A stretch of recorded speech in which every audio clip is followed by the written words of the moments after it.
बहनों की लालची भाभी।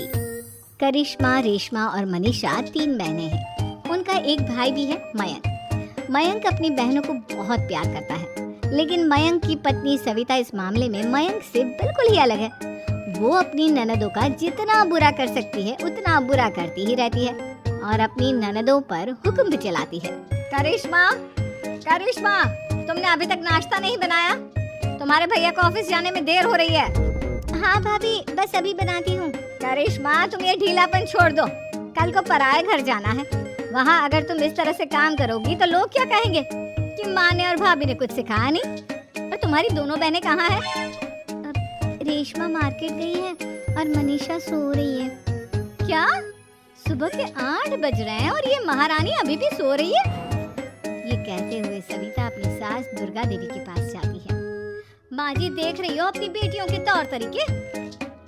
क्या हुआ बहू, सुबह सुबह क्या कर दिया मेरी बेटियों ने? अरे एक तो अभी अभी उठकर किचन में गई है, दूसरी सुबह सुबह बाहर चली गई और तीसरी अभी तक सो रही है। क्या करूं मैं इन तीनों का? मैं तो परेशान हो गई हूँ। जा जाकर उठा उसे और रेशमा से मैं बात करती हूँ। सविता सीधा मनीषा के कमरे में जाती है और उससे कहती है, महारानी जल्दी उठो, सूरज सर पर आ गया है। भाभी थोड़ी देर और सोने दो ना, मैं रात को लेट सोई थी।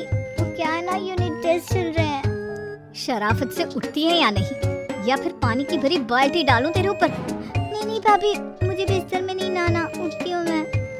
मनीषा जल्दी से उठकर बाथरूम में चली जाती है।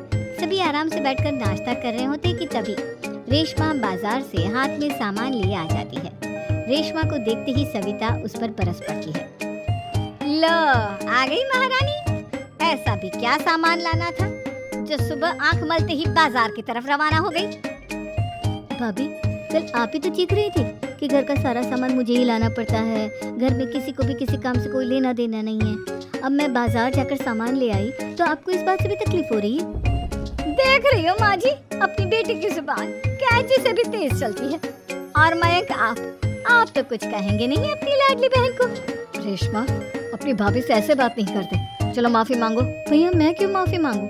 आप भाभी से बोलिए ना कि हम पर कम हुक्म चलाया करे। हम इस घर की बेटियां हैं और आपकी पत्नी की ननद है, नौकरानी नहीं। लो कर लो बात। इनकी भलाई के लिए कुछ भी बोलो तो इन्हें बुरा लग जाता है। इस घर में यही इज्जत है मेरी। देख लो माँ जी, आपकी बेटी किस लहजे में मुझसे बात कर रही है। सविता वहाँ से चली जाती है। मयंक को बहुत गुस्सा आता है, वो भी वहाँ से चला जाता है। फिर करिश्मा रेशमा को समझाती है। रेशमा, तुम्हें भाभी से माफी मांग लेनी चाहिए थी ना।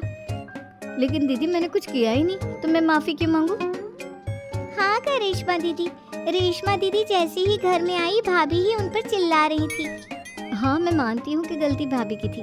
मैं तो इसलिए बोल रही हूँ कि भाभी ने माँ को तो पूरी तरह अपने वश में कर लिया है।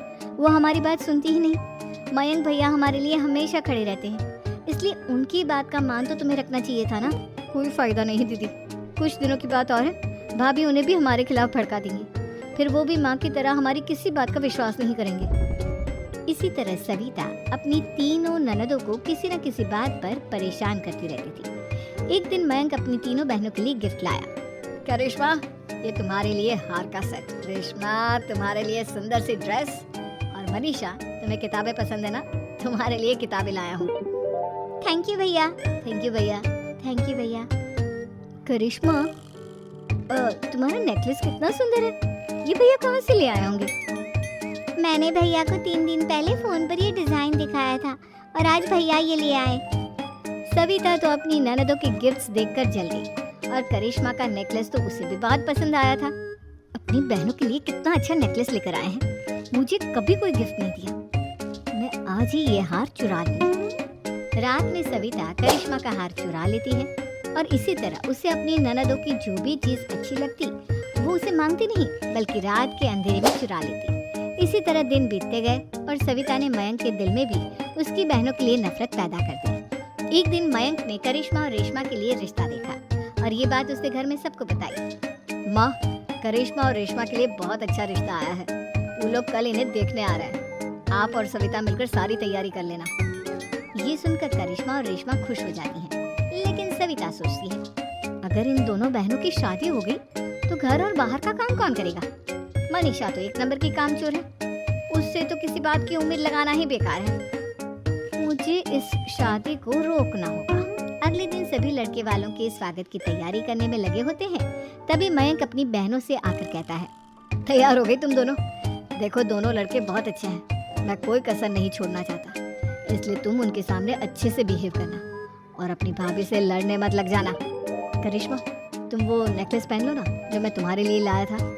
भैया मैं बहुत देर से वो नेकलेस ढूंढ रही हूँ, लेकिन मुझे मिल ही नहीं रहा। क्या तुमने नेकलेस खो दिया? तुम्हें पता भी है वो कितना महंगा था? तुम कोई काम ढंग से नहीं कर सकती।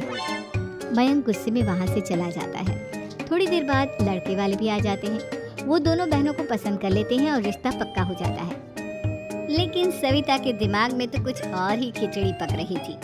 वो पंडित जी के पास करिश्मा की कुंडली लेकर जाती है और उन्हें पैसे देकर करिश्मा की कुंडली बदलवा देती है। जब लड़के वालों के पास करिश्मा की कुंडली जाती है तो वो दुर्गा को फोन करते हैं। बहन जी, हमने करिश्मा की कुंडली अपने पंडित जी को दिखाई थी।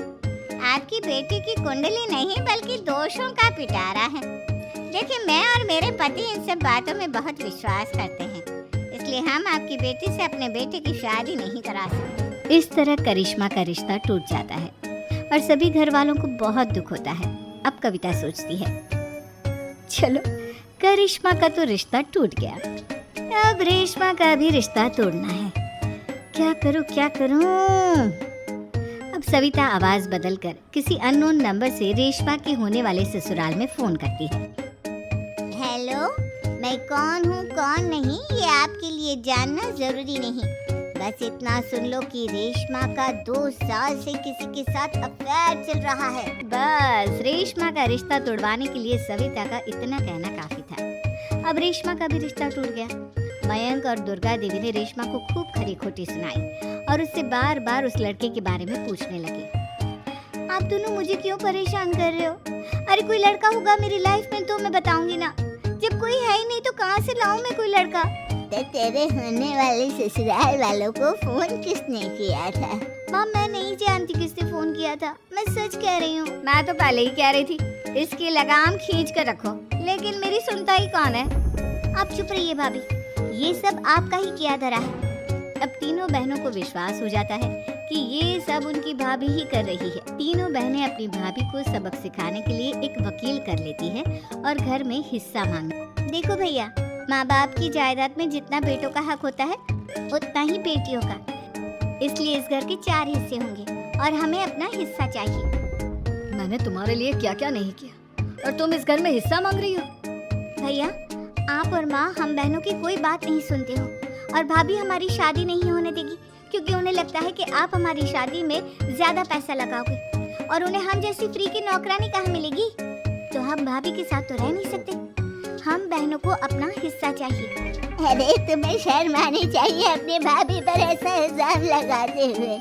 वो तुम्हारे बारे में कितना सोचती है। हाँ माँ, भाभी हमारे बारे में बहुत सोचती है, दिन रात बस यही सोचती रहती है कि किस तरह से अपनी तीनों ननदों को परेशान करूं और कभी मुझे पढ़ने भी नहीं देती। दोनों बहनों का रिश्ता भी तो इन्होंने ही तोड़वाया है और रात में हमारे कमरे में आकर हमारी चीजें भी चुराती हैं। इसी तरह सविता की तीनों ननदें अपनी बात पर अड़ी रही। अब कोर्ट में तारीख भी शुरू हो गई। जब सविता को लगा कि उसकी तीनों ननद इतनी आसानी से नहीं मानने वाली, तो उसने अपने पति और सास को सारी सच्चाई बता दी और अपनी तीनों ननद से माफी मांगी। मयंक और दुर्गा को भी अपनी गलती का एहसास हो गया।